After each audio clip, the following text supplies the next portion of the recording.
Hello everyone, I'm Astha. Welcome to our YouTube channel Government Job Genuine Notification. आज के इस video में हम बात करने जा रहे हैं असिस्टेंट रजिस्ट्रार पोस्ट के बारे में, जिसको हिंदी में सहायक पंजीयक कहते हैं। अगर आप असिस्टेंट रजिस्ट्रार बनना चाहते हैं तो आप कैसे बन सकते हैं, क्या सिलेक्शन प्रोसेस होता है असिस्टेंट रजिस्ट्रार पोस्ट के लिए, एंड ये जो पद है ये किस विभाग में होता है, इनकी रिस्पॉन्सिबिलिटीज़ क्या होती हैं। इसके अलावा एलिजिबिलिटी क्राइटेरिया को भी हम कवर करेंगे, किस ग्रुप की ये पोस्ट होती है, सैलरी आपको कितनी मिलती है, सारा सब कुछ आपको असिस्टेंट रजिस्ट्रार पोस्ट से रिलेटेड इस वीडियो में कवर किया जाएगा। तो अगर आप इंटरेस्टेड हैं, सहायक पंजीयक पद के बारे में जानना चाहते हैं, वीडियो में बने रहिएगा, सारी इंफॉर्मेशन एंड ये वीडियो कंप्लीट देखिएगा। कंप्लीट देखने के बाद अगर आपको लगता है कि ये वीडियो आपके लिए यूज़फुल रहा है, पसंद आए, तो वीडियो को लाइक ज़रूर करें। तो चलिए स्टार्ट करते हैं। सबसे पहले तो हम ये देखेंगे कि असिस्टेंट रजिस्ट्रार की जो पद है, जो पोस्ट है, ये किस विभाग में होता है। तो असिस्टेंट रजिस्ट्रार का जो पद है ये किसी एक विभाग में ना हो करके ये बहुत से अलग अलग विभागों में पद होता है, और बहुत से विभाग में नोटिफिकेशन, क्योंकि जहाँ पर भी पोस्ट होगी असिस्टेंट रजिस्ट्रार की, नोटिफिकेशन रिलीज़ किया जाता है। जैसे कि कॉलेजेस में असिस्टेंट रजिस्ट्रार का पद होता है, यूनिवर्सिटी, इंस्टीट्यूट या अदर गवर्नमेंट डिपार्टमेंट, बहुत से गवर्नमेंट डिपार्टमेंट हैं जिनमें असिस्टेंट रजिस्ट्रार का पद होता है। तो इसके लिए अगर हम कहें कि आपको किस वेबसाइट पर अपडेट रहना होगा, तो हम पर्टिकुलर किसी एक वेबसाइट नहीं बता सकते, क्योंकि ये डिपेंड करेगा। अगर किसी यूनिवर्सिटी से नोटिस रिलीज़ होता है तो आपको यूनिवर्सिटी की साइट पर अपडेट रहना होगा। अगर आप किसी कॉलेज या इंस्टीट्यूट में बनना चाहते हैं तो उसी इंस्टीट्यूट या कॉलेज की वेबसाइट पर आपको अपडेट रहना होगा। इसके अलावा अगर आप स्टेट लेवल पर किसी गवर्नमेंट विभाग में, सरकारी विभाग में असिस्टेंट रजिस्ट्रार बनना चाहते हैं तो फिर आपको आपके स्टेट के पब्लिक सर्विस कमीशन PSC लोक सेवा आयोग की वेबसाइट पर अपडेट रहना होगा। तो आप, क्योंकि ये अलग अलग विभागों में पद होता है, तो उसी हिसाब से इसका नोटिफिकेशन रिलीज़ किया जाता है अलग अलग डिपार्टमेंट्स की वेबसाइट के थ्रू। अब हम इनकी रिस्पॉन्सिबिलिटीज़ के बारे में जान लेते हैं। तो असिस्टेंट रजिस्ट्रार एक प्रशासनिक अधिकारी होता है जो कि ग्रुप B का पद है ये, और ये बात अलग अलग विभाग, ये जो पद है ये अलग अलग विभागों में होता है, तो इनका जो वर्क रहेगा या जो रिस्पॉन्सिबिलिटीज़ रहेंगी वो डिपेंड करेगा कि आप किस विभाग में असिस्टेंट रजिस्ट्रार हैं, उसी से रिलेटेड उनका वर्क रहता है। लेकिन हम यहाँ पर अगर समझें असिस्टेंट रजिस्ट्रार का क्या वर्क रहता है, तो ये क्या है, एक असिस्टेंट पद है जो कि रजिस्ट्रार के अंतर्गत आता है। तो ये असिस्टेंट रजिस्ट्रार की सहायता करते हैं, एक असिस्टेंट के तौर पर वर्क करते हैं, रजिस्ट्रार के अकॉर्डिंग इनको वर्क करना होता है। अब डिपेंड करेगा कि आप किस विभाग में हैं, तो उस हिसाब से तो वर्क रहेगा ही, लेकिन फिर भी हम एक मोटे तौर पर देखें तो रजिस्ट्रार को संस्थान के विभिन्न प्रशासनिक कार्यों में सहायता करनी होती है। जितने भी प्रशासनिक कार्य, क्योंकि ये एक प्रशासनिक पद है, तो जो जिस भी विभाग में आप हैं वहाँ के जो प्रशासनिक कार्य हैं उनको रजिस्ट्रार जो वर्क करता है उनके वर्क में आपको हेल्प करनी होती है, सहायता करनी होती है। विभिन्न आंतरिक और बाहरी आवश्यक रिपोर्ट तैयार करनी होती है।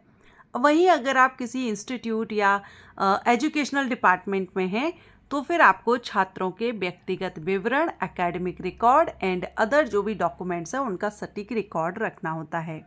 छात्रों के नामांकन की प्रक्रिया को भी सुविधाजनक बनाना और जितने भी गवर्नमेंट रूल्स हैं, नियम हैं, उनका पालन सुनिश्चित करना होता है। तो ये तो है असिस्टेंट रजिस्ट्रार का रिस्पॉन्सिबिलिटीज़ के बारे में, ठीक है। अब अगर आप असिस्टेंट रजिस्ट्रार बनना चाहते हैं तो क्वालिफ़िकेशन क्या रिक्वायर्ड होती है, इसेंशियल क्वालिफ़िकेशन। तो इसमें जो इसेंशियल क्वालिफ़िकेशन है वो है ग्रेजुएट, आप ग्रेजुएशन के बेस पर भी असिस्टेंट रजिस्ट्रार बन सकते हैं और आप पोस्ट ग्रेजुएशन के बेस पर भी असिस्टेंट रजिस्ट्रार बन सकते हैं।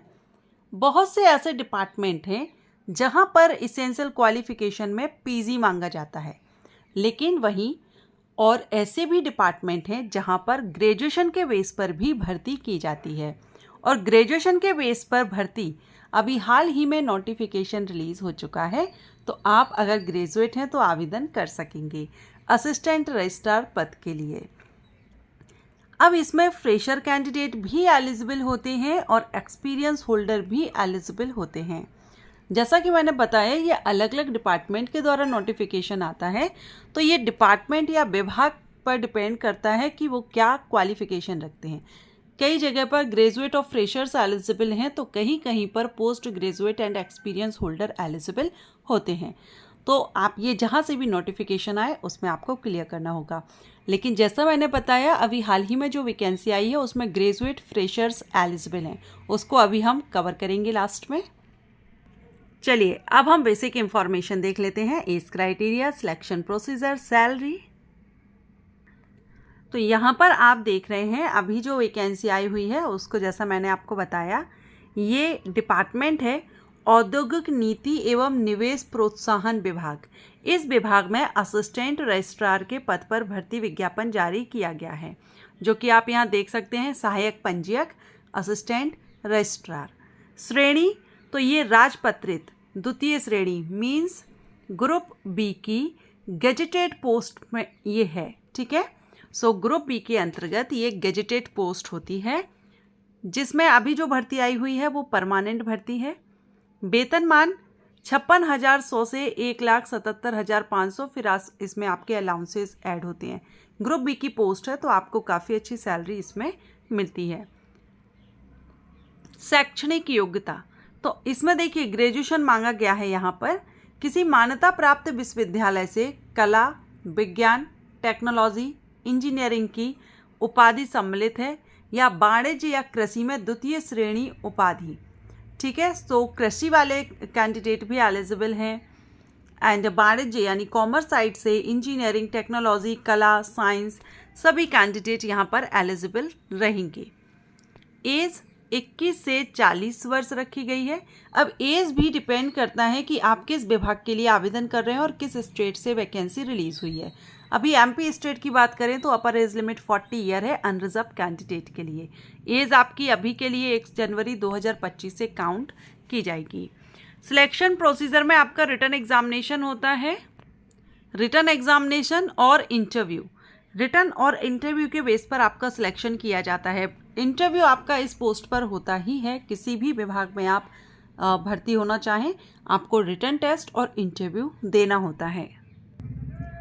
अगर अभी आप एमपी लोक सेवा आयोग एमपीपीएससी की तरफ से नोटिफिकेशन रिलीज हुआ है, अब आप यहाँ पर कहेंगे कि ये नोटिफिकेशन 6 मार्च 2025 का है, लेकिन मैं आपको बताना चाहूँगी कि ये नोटिफिकेशन 6 मार्च 2025 को रिलीज़ किया गया था। अंतिम तिथि फरवरी में रिलीज़ किया गया था 7 फरवरी से, और 6 मार्च 2025 लास्ट डेट थी। लेकिन अब यहाँ पर इसके फॉर्म फिर से स्टार्ट हो गए हैं, ऑनलाइन एप्लीकेशन फिर से आमंत्रित किए गए हैं, तो आप अभी चाहें तो आवेदन कर सकते हैं। चलिए मैं आपको इसका जो लेटेस्ट नोटिस है न्यू डेट्स के साथ वो दिखाती हूँ। तो यहाँ पर आप देख सकते हैं, ये यहाँ पर फिर से देखिए, सहायक पंजीयक पद की पूर्ति हेतु विज्ञापन, जो कि 2 सितंबर आप यहाँ देख रहे हैं, दिनांक 2 सितंबर 2025 को ये आया है। 2024 का जो विज्ञापन था उसको प्रक्रिया आवेदन प्राप्त करने की प्रक्रिया पुनः प्रारंभ की जा रही है, ठीक है। विज्ञापन संख्या यहाँ पर आप देख रहे हैं और सहायक पंजीयक के पद के लिए थी। अब इसके जो एप्लीकेशन है वो 12 सितंबर से स्टार्ट हो चुके हैं। 12 सितंबर से लेकर के 8 अक्टूबर अप्लाई करने की लास्ट डेट है। करेक्शन विंडो के लिए ये डेट यहाँ पर दी गई है। तो अभी फिर से इसके फॉर्म ओपन हो चुके हैं। जो भी कैंडिडेट इंटरेस्टेड हो आवेदन करना चाहें आवेदन कर सकते हैं। और असिस्टेंट रजिस्ट्रार पद के बारे में ये जानकारी अगर आपको अच्छी लगी हो तो वीडियो को लाइक करें एंड कमेंट करके ज़रूर बताएं। Thank you.